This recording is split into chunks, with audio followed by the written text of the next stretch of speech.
ಮೊದಲನೇದಾಗಿ ನಾವು station enter ಆಗಕ್ ಮುಂಚೆ ಬೋರ್ಡ್ ಇರುತ್ತೆ, ಸತ್ಯಮೇವೆ ಜಯತೆ ಅಂತ. ಆದ್ರೆ ದುಡ್ಡು ಕೊಟ್ರೆ ಇಲ್ಲಿ ಸತ್ಯ ಹೋಗಿ ಸುಳ್ಳು ನಿಜ ಆಗುತ್ತೆ, ಸುಳ್ಳು ನಿಜ ಸತ್ಯ ಆಗುತ್ತೆ. ಅದಾಗ್ತದೆ. ಈ ರಾತ್ರಿ ಟೈಮಲ್ಲಿ ಈ ಹೋಟ್ಲು ಬೇಕರಿಗಳಲ್ಲಿ ಕಾಕಿ ಬಟ್ಟೆ ಹಾಕೊಂಡು ಅದಕ್ಕಿರೋಂತ ರೆಸ್ಪೆಕ್ಟ್ ಬಿಟ್ಟು ಹೋಗಿ 10 ರೂಪಾಯಿ 20 ರೂಪಾಯಿ ಹೋಗಿ ಇಸ್ಕೊಂತಾರೆ.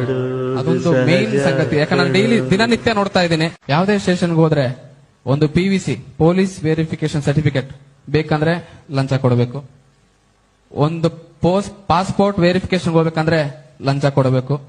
ಯಾವುದೇ ರೀತಿ ಒಂದು ವಸ್ತು ಕಳುವಾಗಿದೆ ಅದು ಸಿಕ್ಕಿದ್ರೆ ಅದಕ್ಕೆ ಸಿಕ್ಕಾದ ಮೇಲೆ 5,000 ಕೊಡು, 10,000 ಕೊಡು. ಇದು ನಡೀತಾ ಇದೆ. ಪ್ರಧಾನಿ ಮಂತ್ರಿಗಳು ಮತ್ತು ರಾಷ್ಟ್ರಪತಿಗಳಿಗೆ ಬ್ರೈಬ್ ಬಗ್ಗೆ ಕರ್ನಾಟಕ ಪೊಲೀಸ್ ಡಿಪಾರ್ಟ್ಮೆಂಟ್ ಮೇಲೆ ಒಂದು ಲೆಟರ್ ಪಾಸ್ ಮಾಡಿದ್ದೆ. ಅದೇ ರೀತಿಯಾಗಿ ಅದು ನಮ್ಮ ಬೊಮ್ಮನಹಳ್ಳಿ ಸ್ಟೇಷನ್ ವಿಭಾಗ ಬಂದಿತ್ತು. ಅವ್ರು ಕರೆಸಿ ನನ್ನ ಬೆದರಿಸಿದ್ರು, ನಿನ್ ಮೇಲೆ ರೌಡಿ ಶೀಟರ್ ಓಪನ್ ಮಾಡ್ತೀನಿ, ಏನಕ್ಕೆ ಈ ತರ ಎಲ್ಲ ಮಾಡಿದ್ಯಾ ನೀನು ಅಂತ. ಏನಾಗಿದೆ ಅಂದ್ರೆ ಸಾರ್ವಜನಿಕರಲ್ಲಿ ಏನಾರ ಪ್ರಶ್ನೆ ಮಾಡೋದೇ ತಪ್ಪಾಗಿದೆ ಇವಾಗ.